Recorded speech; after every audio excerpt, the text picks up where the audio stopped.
Assalamualaikum warahmatullahi wabarakatuh. Bismillah, alhamdulillah, salatu wassalamu ala sayyidina wa mulana Muhammad bin Abdullah wa ala alihi wa sahbihi wa mawala, amma ba'da. La haula wa la quwata illa billah. Hadirin dan hadirat, rekan-rekan santri, putra dan putri Pondok Pesantren Putri Latifiyah 2 dan Pondok Pesantren Putra Wahabiyah 1 Bahrul Ulum Tambak Berasa Jombang. Syukur alhamdulillah pada kesempatan kali ini kita masih diperkenankan oleh Allah Subhanahu wa taala untuk melanjutkan kembali pengajian kitab hadis Kitab Bulughul Maram dalam pertemuan yang ke-8. Mudah-mudahan kita semua senantiasa mendapatkan bimbingan dari Allah Subhanahu wa taala. Mari kita lanjutkan hadis yang ke-10 yang masih membahas bab sodak atau mahar. Bismillahirrahmanirrahim. Wa an Uqbah bin Amir radhiyallahu an. Wa an Uqbah lan jinarita saking Uqbah bin Amir radhiyallahu an, qala dawuh sinten Uqbah. Qala dawuh sinten Rasulullah sallallahu alaihi wasallam dawakan khairus sodaki utawi luweh apike mas kawin iku aisaruhu luweh gampangi sodak. Akhrajahu ngataking hadis sapa Abu Dawud wa sahahu lan ngarani sahih ing hadis sapa Al Hakim.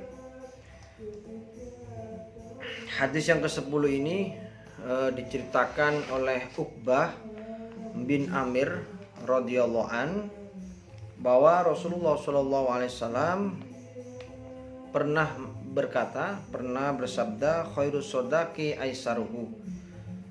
Mas kawin yang paling baik adalah mas kawin yang paling mudah dijangkau oleh suami. Diriwayatkan oleh Abu Dawud dan dinilai sahih oleh Al Hakim. Rekan-rekan santri yang berbahagia, itulah tadi terjemahan secara tekstual. Kemudian untuk selanjutnya kita membahas tentang makna ismali atau makna hadis secara global. Seringkali terjadi bahwa mahar yang diberikan oleh suami itu terlampaui atau terlalu mahal, sehingga banyak para lelaki yang enggan untuk menikah karena begitu mahalnya biaya mahar. Dan begitu juga para wanita yang banyak sekali tidak menikah ya karena tidak adanya laki-laki yang berani untuk melamarnya, ya disebabkan karena mahalnya mahar yang harus diberikan kepadanya. Dengan adanya kondisi seperti itu, ya, ini adalah sebuah kronologi atau sebab turunnya hadis, sehingga Rasulullah SAW menyampaikan bahwa mahar yang paling baik adalah mahar yang paling mudah dijangkau oleh calon suami atau laki-laki yang akan menikahi seorang wanita. Karena begitu banyaknya mahar yang harus diberikan kepada suami, sehingga Rasulullah sampai angkat bicara supaya pernikahan ini tidak dianggap berat, pernikahan ini tidak dianggap sulit, ya, dengan memberikan mahar yang adatnya itu besar nilainya. Ya, akhirnya Rasulullah memberikan jalan keluar, memberikan solusi dengan dengan teks hadis tersebut bahwa mahar yang paling baik adalah aisaruhu. Jadi mahar yang paling ringan, paling murah, paling mudah dijangkau oleh suami. Hadis ini mengandung hukum fikih, mengandung fikih, ya, atau kandungan fikih dalam hadis ini adalah disunahkan untuk meringankan bentuk mahar yang diberikan oleh suami kepada istri. Jadi jangan para istri, ya, calon-calon istri nanti jangan terlalu mahal di dalam menentukan mahar yang harus diberikan oleh suami. Karena Rasulullah sendiri memberikan arahan supaya para istri ini tidak membebani suami dalam adalah memberikan mahar. Ya, karena tujuan dari menikah itu sendiri bukan besar-besaran mahal, bukan tingginya nilai mahar, tetapi bagaimana tujuan yang benar kita menikah dengan seorang laki-laki atau seorang perempuan yang nantinya tujuan yang paling utama adalah mendapatkan rumah tangga yang sakinah, mawaddah, warahmah. Itulah tadi saran dari Rasulullah bahwa memberikan mahar yang paling baik adalah mahar yang paling murah, mahar yang mudah dijangkau oleh seorang suami. Kemudian melanjutkan pada hadis yang terakhir dalam bab mahar, yaitu wa an Aisyah radhiyallahu anha anna Amroh bintal Jaun. Wa an Aisyah lan jinarita saking Sayyidah Aisyah radhiyallahu anha anna Amro'ata bintal Jaun, sak temene Amroh bintal Jaun iku ta'awadat nyuwun perlindungan sapa Amroh bin Jaun min Rasulillah sallallahu alaihi wasallam saking Rasulullah sallallahu alaihi wasallam khina udkhilat ing dalem semangsane den garwa sapa Amroh alaihi ngatasi Kanjeng Nabi nak ningesake sapa ingsun lamma tazawwajaha ing dalem semangsane garwa sinten Kanjeng Nabi ing Amroh. Faqala mengko nuli dawuh sinten Kanjeng Nabi laqad uti nyektine teman-teman nyuwun perlindungan sapa sira bi ma'adin kelawan panggonan perlindungan fatallaqaha mengko nuli megat sapa Kanjeng Nabi ing Amroh. Wa amara lan perintah sinten Kanjeng Nabi Usamah ing Usamah yumatiha kang bungake yumatiha kang bungake sapa Usamah ing Amroh bisalah sati aswabin kelawan telu pira-pira pakaian. Ini kalau diruntut secara teks ini seharusnya yumatiha ya wa amaron perintah sama Kanjeng Nabi Usama ing Usama yumatiha nyimpen an ing yento bungake sapa Usama ing Amroh bisalah sati aswabin kelawan telu pira-pira pakaian.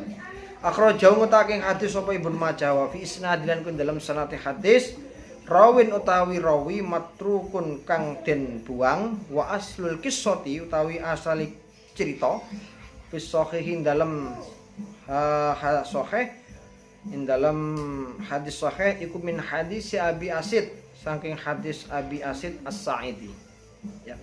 Untuk hadis yang terakhir dalam bab mahar dalam bab mas kawin ini bahwa diceritakan dari Sayyidah Aisyah bahwa sesungguhnya Amroh bin Jaun pernah meminta perlindungan kepada Allah supaya dijauhkan dari Rasulullah SAW ketika berada dalam satu bilik dengan baginda Rasul, yakni ketika dinikahi oleh Rasulullah. Kemudian baginda berkata, kamu betul-betul meminta perlindungan pada tempat berlindung. Kemudian Rasulullah menceraikannya dan menyuruh Usama supaya memberinya barang mut'ah sebanyak 3 helai pakaian. Hadis ini diriwayatkan oleh Imam Ibnu Majah dan dalam sanadnya ada periwayatan yang matruk. Kemudian wa aslul qissah fi sahih, asal kisah ini dalam Sahih Bukhari ya, maaf tadi bukan hadis sahih, bahwa asal kisah ini dalam Sahih Bukhari daripada hadis Abu Usaid, dari hadis Abu Asid As-Sa'idi. Jadi asal ceritanya ini adalah dari hadisnya Abi Sa'id As-Sa'idi yang termaktub di dalam kitab Sahih Al-Bukhari. Kemudian makna ijmalinya, makna globalnya hadis ini adalah Rasulullah SAW melakukan perbuatan ini, melakukan perbuatan atau perceraian kepada siapa? Amroh bin Jaun sebagaimana yang diriwayatkan oleh Ibnu Sa'ad dan lain-lainnya, bahwa ketika Rasulullah mendatanginya di kamar setelah melakukan akad nikah di dalam bilik, perempuan yang diajak Rasulullah ya untuk bermesraan, untuk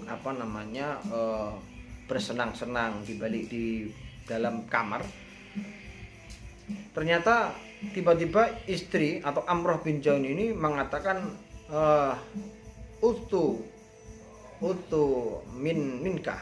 Nah, saya berlindung daripadamu.